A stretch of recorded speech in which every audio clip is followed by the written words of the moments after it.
election fraud. A very compelling argument from Nate to Gail. Where did those ballots go, Kyle? We don't know, Nate. You tell us. It's your job now. Number 9, pun control. Nate engages in wacky wordplay about the Second Amendment. It will trigger your funny bone. Nate's segments on CBS coming in at number 8 on the top 10 list. Number 8, Heads Up Senator. Nate holds up giant heads of U.S. senators. Does a spot-on impression of Mitch McConnell. He's got a big old funny head of Marco Rubio and Cory Booker. It's gonna slay. He's Tom Cotton. Hey! Incredible impression. Coming in number 7. Number 7 on the list. Nate gives us a Burleson on body cam footage. That should be nice and light. See this perp right here? This is it's low out of the break. Number 6, Journalism 101 with actual journalists. So, Soledad O'Brien, who is to blame for the unemployment surge? And what, Jim Axelrod, can be done about it? It's going to be a hell of a segment. Coming in at number 5, a segment we're calling Vote-Stradamus.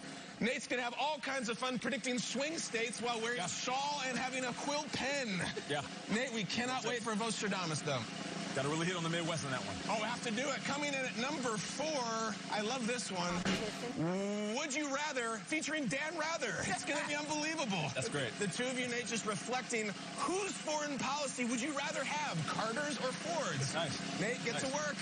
The funny thing is, some of these are probably true. They're actually writing these down right now. That's a good idea. Number 3 on the top 10 list for Nate.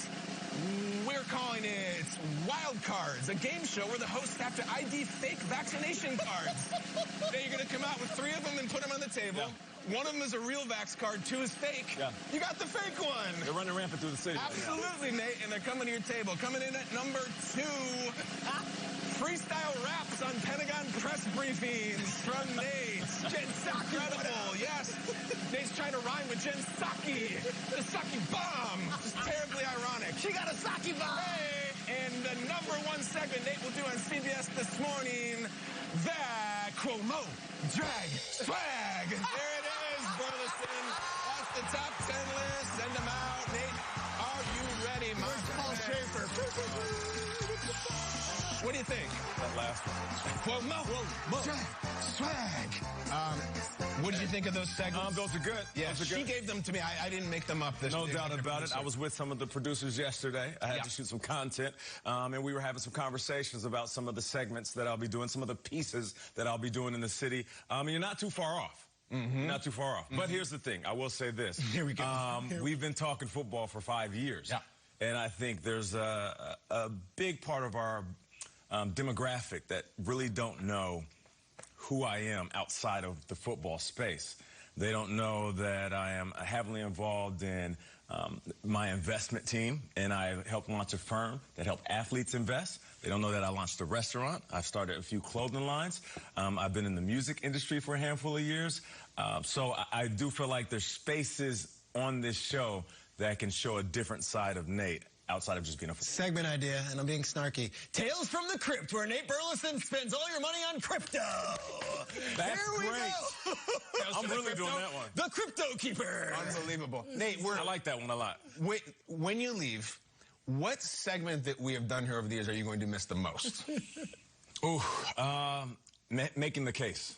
Making the case. Because it's the most competitive. For the viewers at home who might not see every day, what is making the case? Okay, Kay is the judge. We all love daytime judge shows. And what we do is we pick a topic. I think we did quarterbacks being drafted one year, Baker Mayfield, Josh Allen, I forgot the third.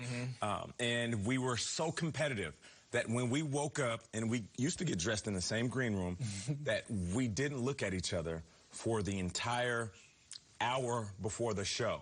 And we would walk past each other, cut our eyes, and then keep walking. Didn't even say hi or hello. Almost like we knew we were competing in a football game. And that was the most creative yet competitive segment that I've ever done on TV. And I think that embodies kind of what the show is. I'm going to miss that segment the most. You know what I'm going to miss? Nate's introductions to these guests. We'll have a 5th string tight end on. Nate will boast this guy. He's totally asleep. He's the guy's in the facility, in the Vikings facility, half awake. What show am I going on? They'd be like, this young man went to Southern Illinois and scored 13 touchdowns in high school out of Prairie View, Alabama. The myth. I cannot wait for you to introduce Raphael Warnock or John Ossoff. Like, you're going to come in there with these senators and these dignitaries, and they're not going to know what hits them. Your juice, your energy. I know it's a morning show, and everyone's light and fluffy. They don't even have a clue. I'm bringing it. They don't even have a clue what they're getting. Gail doesn't know. I'm bringing it. I'm bringing it. I really am. We joke here about how you're going to talk about this, how you're going to talk about that. Because you are. You will. You'll know it. And you'll be great at it. And I know you'll be great. And I know that football is the tip of the iceberg. And that's why we're busting your chops about it. How are you going to do it? Because you can do anything. I appreciate it, brother. Thank you. You're the man. We have no doubt. And you can also coin phrases and then legalize them and actually trademark them, including toe drag swag. Toe drag swag. Toe.